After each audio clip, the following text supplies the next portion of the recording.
Boom. Just like that, another big transfer portal commitment for Dan Lanning and the Ducks.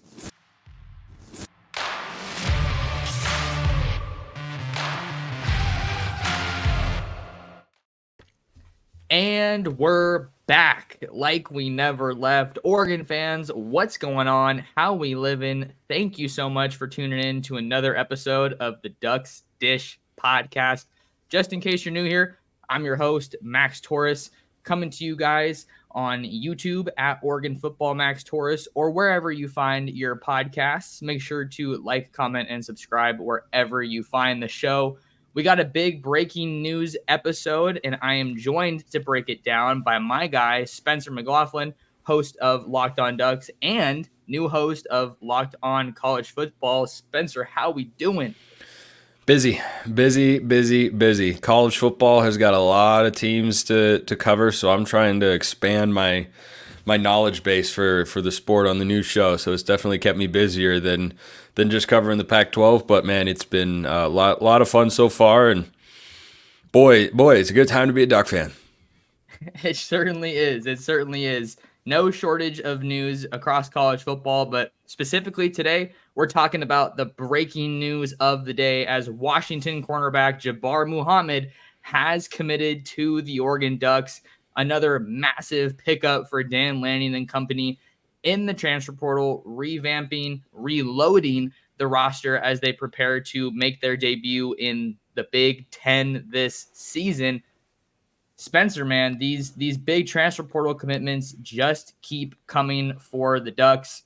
I got to get some of your thoughts off the top here, your reaction to this decision. Yeah, I mean, I love the move. I love the move because we've seen firsthand as Duck fans what this guy is capable of, and he's someone who comes in and can be an all-conference caliber corner, is a future NFL guy, and came over from Oklahoma State to Washington in the offseason and really did a great job in their secondary. And I think along with Edouan Olafosio and Braylon Trice was their best defensive player throughout the course of this season. Was one of the most consistent guys there. If you go back to his bio for a sec, I think he was first team this year, or all second team all Pac-12, along with Kyrie Jackson, if memory serves. So that's the caliber of player that Oregon has brought in here, and I don't think you ever, no matter what moves you've made, look at an all-conference corner and say, yeah, well, we have other guys we feel good about. We don't want that. No, that's the world. And I'm sure fans, will grumble at some level about, well, what about, the young guys? Are they going to get a chance? Are they ever going to develop?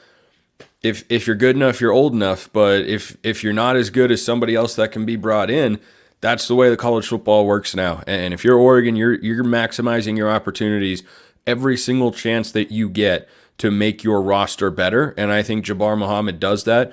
I think he comes in and is an unquestioned starter for the Ducks on day one. And I think that the secondary is better with him in it. I think the depth, talent, and competition, frankly, that exists for these Oregon corners and the safeties as well, I think is really, really good, especially at the cornerback spot.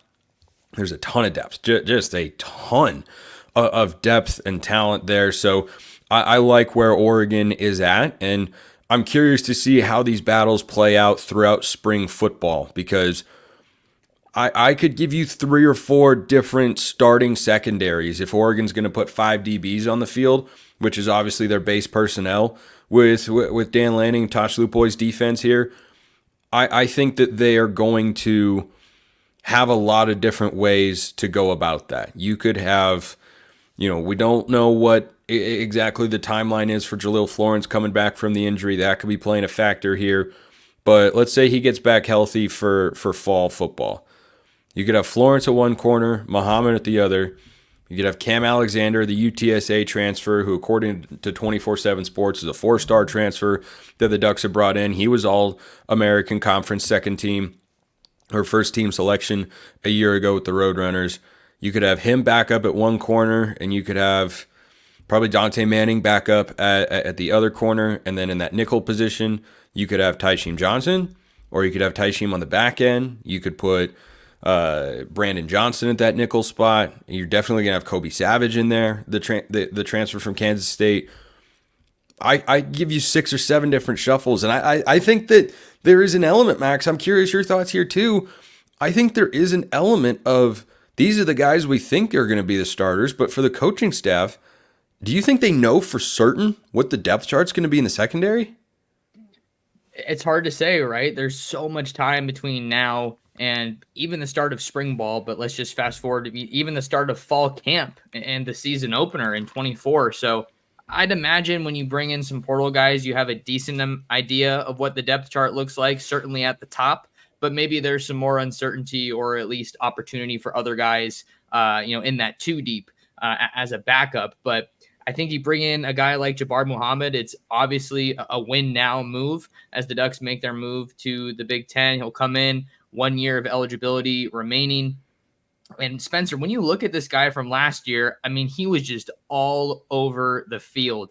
If you guys are watching on YouTube, I have his stats up right now on the Huskies website. 20 passes defended, 20 pass breakups, 3 interceptions, 5 tackles for loss, and 2 sacks. I mean, this dude was just all over the place. When I think of him, I just think of a sticky corner, a guy who's going to put the clamps on opposing wide receivers. Isn't necessarily going to blow you away with his speed, right, Spencer? I think that maybe that's more Cam Alexander's forte, the speedster from UTSA, the Roadrunner.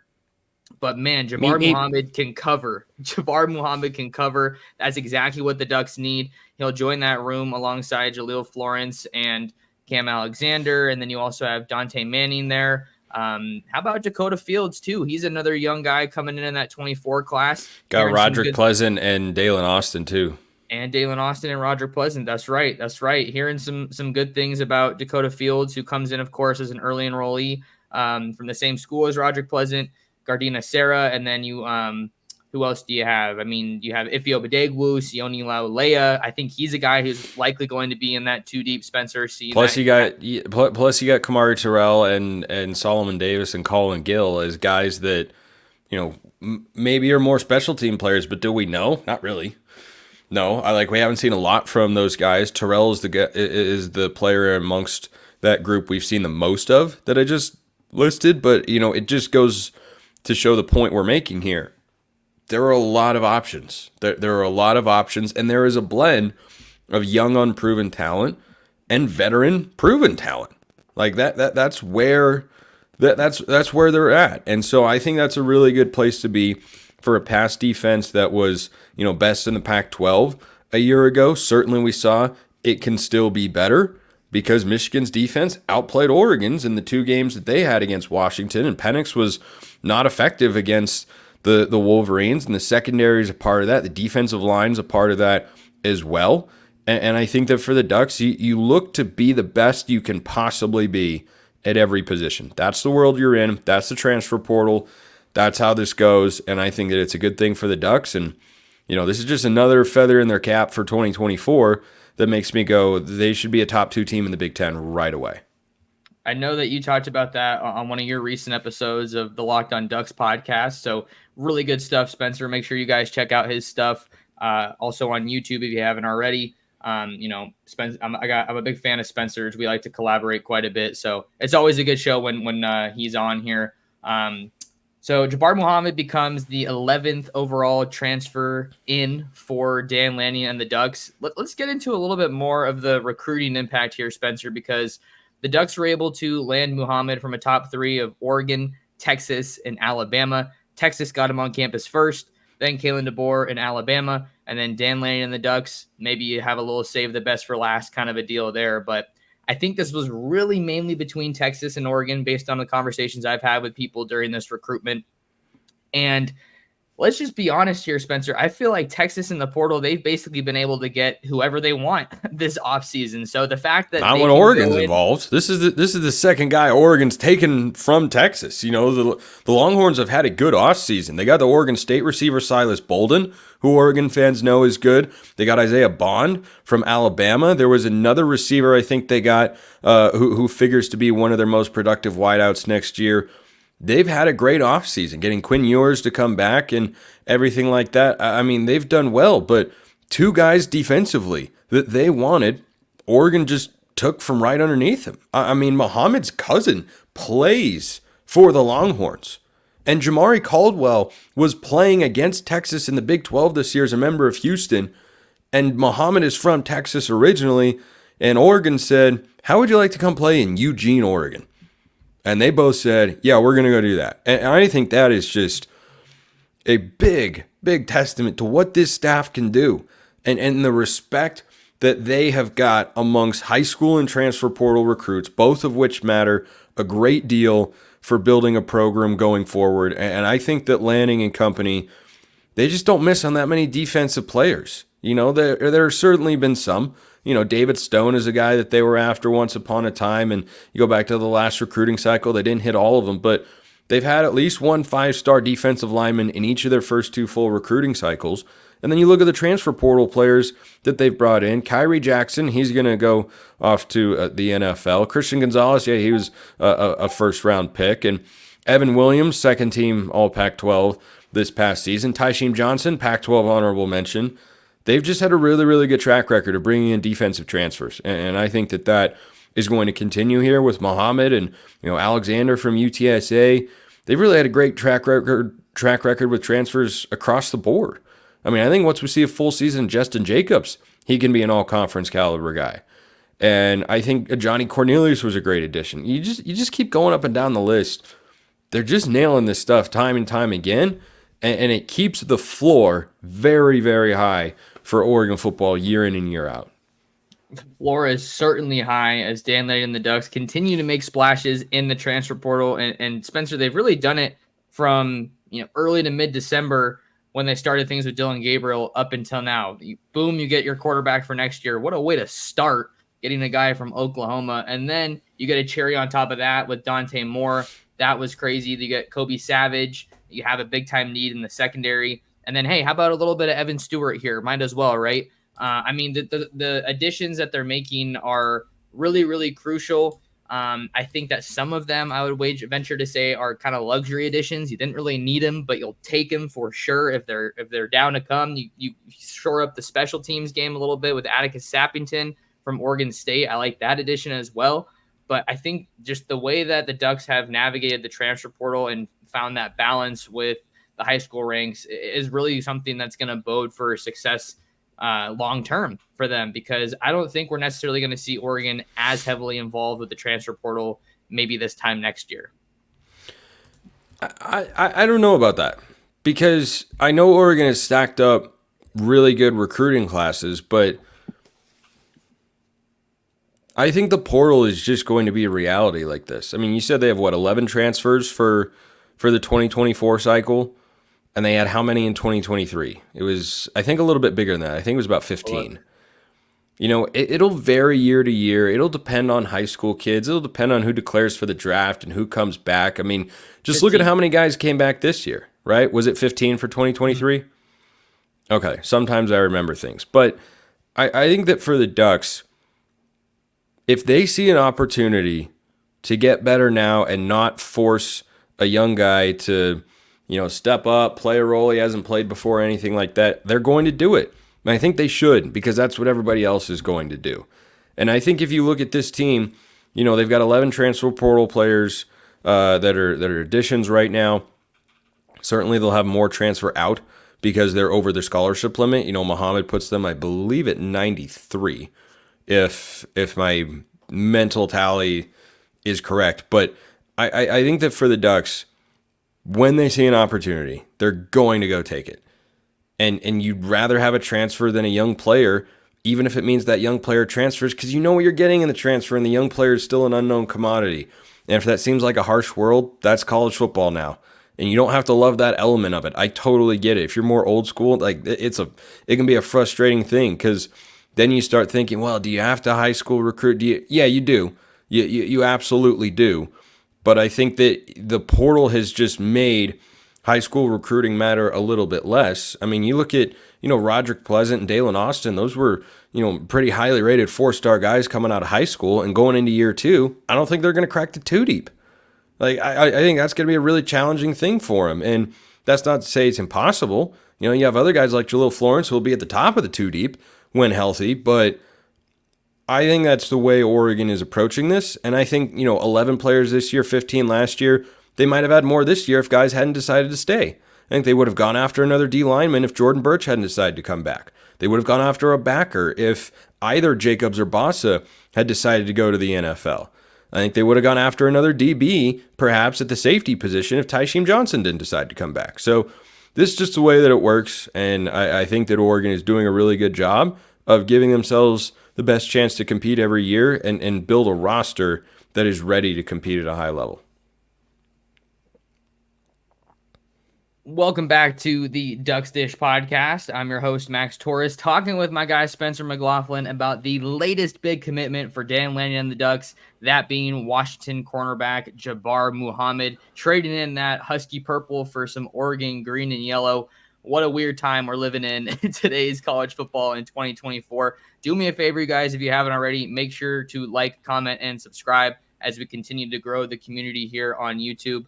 Spencer, I want to address something that maybe not a lot of people were talking about, but I think it could have been out there. Just a question about, was Oregon going to not struggle, but was their defensive back recruiting going to change after losing Demetrius Martin to Michigan State?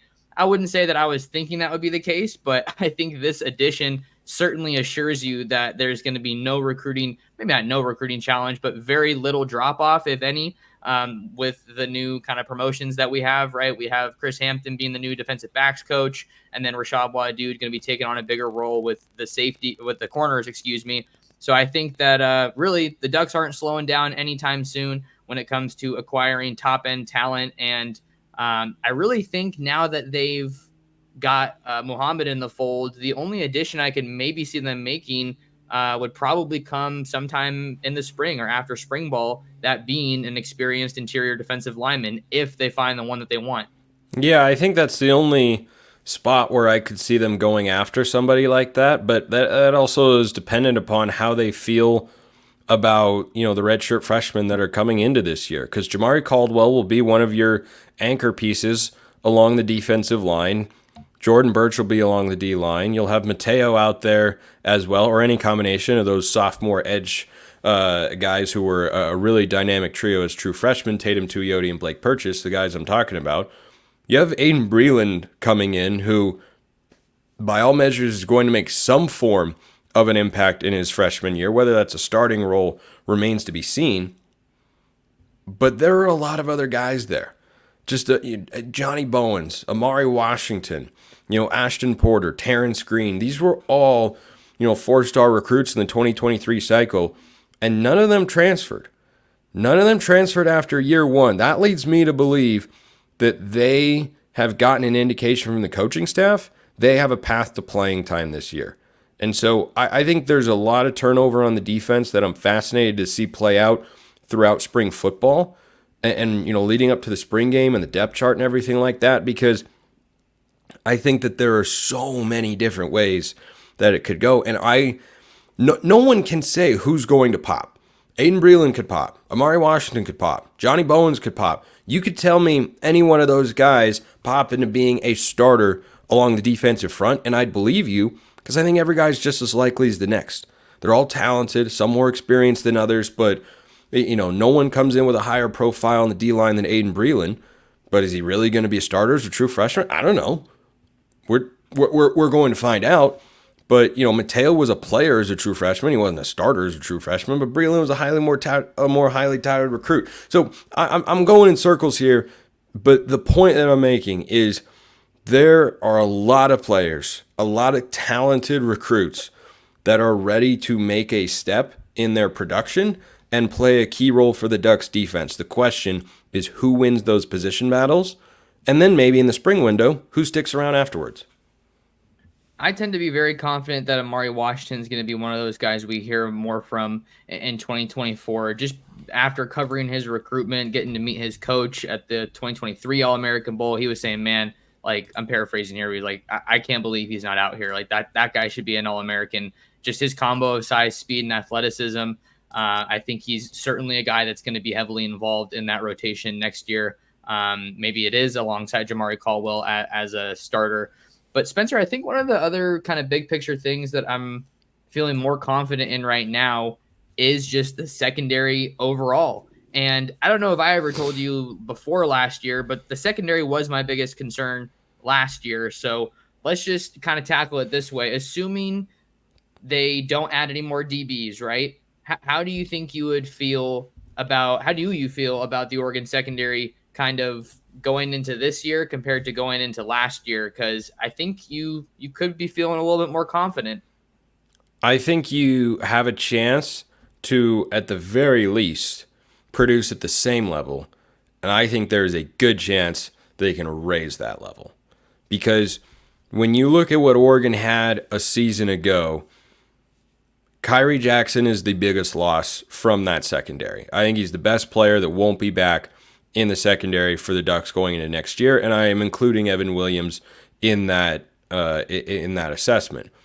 When you bring in Muhammad, and you've got Florence coming back, and you bring in Alexander, and you bring in Johnson, I think Muhammad specifically, that's a guy who had 2 sacks last year. Kyrie Jackson had 2 sacks as well.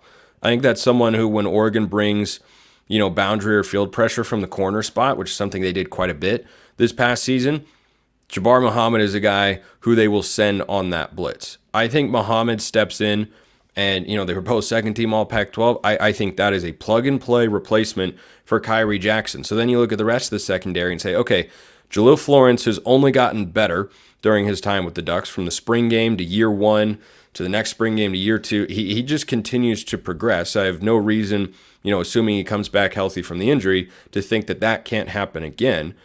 And then you look at the other 3 safety spots, and Steve Stevens, Evan Williams, Brian Addison, those guys are out. Kobe Savage is in. Tyshim Johnson is back. So I think Tyshim Johnson, year 2 in the second system. Okay, I know what I have there. That's probably the same sort of player. I think Kobe Savage is a better individual safety than anyone the Ducks had last year.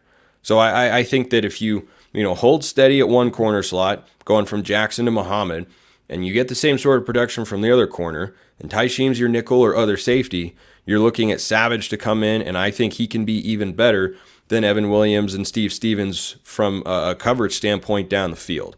So I think this secondary is at least going to be as good. I think there's a chance that they are even better. And just the depth of talent is crazy. The depth of talent is really, really crazy here because you've got a lot of guys who can start, and that's why there's so many different potential combinations. And on the defensive line front, by the way, a season ago, you can take this for what it's worth, but Amari Washington and Ben Roberts were the guys who on the interior led the Ducks in snaps. It wasn't a huge number outside of the top 5, one of whom we've overlooked a little bit in Keon Ware-Hudson, who is still on the Ducks roster.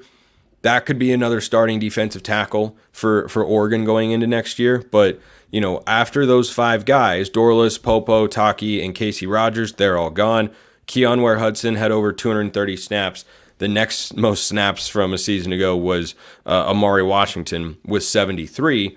Everyone else didn't even combine quite to have 80 snaps. So it is a little bit of a crapshoot in there, but I think that Oregon has got plenty of talent, and I don't have any questions about how Dan Lanning and company are going to be able to replace that. And Caldwell, by the way, had almost 400 snaps, and according to PFF, he had a 76.8 overall grade.